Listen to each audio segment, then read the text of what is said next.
জুলাই সনদের বাধ্যবাধকতা ও বাস্তবায়ন প্রক্রিয়া নিয়ে রাজনৈতিক দল এবং বিশেষজ্ঞদের সাথে আলোচনার ভিত্তিতে শিগগিরই সিদ্ধান্ত নেওয়া হবে।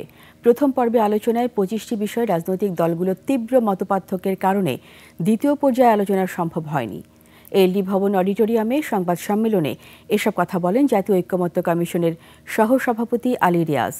আরিফিন শাওনের রিপোর্ট। শিয়া বাটার ও ভিটামিন ই সমৃদ্ধ লিলি হালাল বিউটি সোপ, তারুণ্যময় উজ্জ্বল ত্বকের জন্য। রাজধানীর সংসদ ভবন সংলগ্ন এলাকায় এলডি ভবনে ঐক্যমত্য কমিশনের কাজের অগ্রগতি নিয়ে সংবাদ সম্মেলন। উপস্থিত ছিলেন ঐক্যমত্য কমিশনের সহসভাপতি আলী রিয়াজ সহ সংস্কার কমিশনের প্রতিনিধিরা। সকলেই অবগত আছেন। রাজনৈতিক দলগুলোর সাথে দ্বিতীয় দফার আলোচনার পর এই সংবাদ সম্মেলনের আয়োজন করে ঐক্যমত্য কমিশন।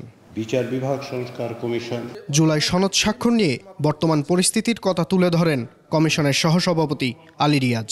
একটি সমন্বিত পূর্ণাঙ্গ খসড়া, আবারও বলি জোর দিয়ে খসড়া আমরা আবার পাঠাবো এবং আমরা আশা করছি আগামী 2 দিনের মধ্যে সেটা পাঠাতে পারব।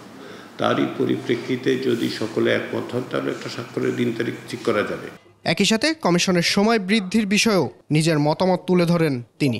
কমিশনের মেয়াদ বাড়ানোর বিষয়টা সরকারের উপর নির্ভর করে। আমরা আলাদা করে সুপারিশ করব না যে মেয়াদ বাড়ানোর প্রয়োজন আছে কিনা। সেটা বাস্তব পরিস্থিতির বিবেচনায় সরকারের পক্ষ থেকে যদি মনে হয় যে এই কমিশনের মেয়াদ বাড়ানোর প্রয়োজন, আশা করি সরকার সেটা বিবেচনা করে দেখবেন।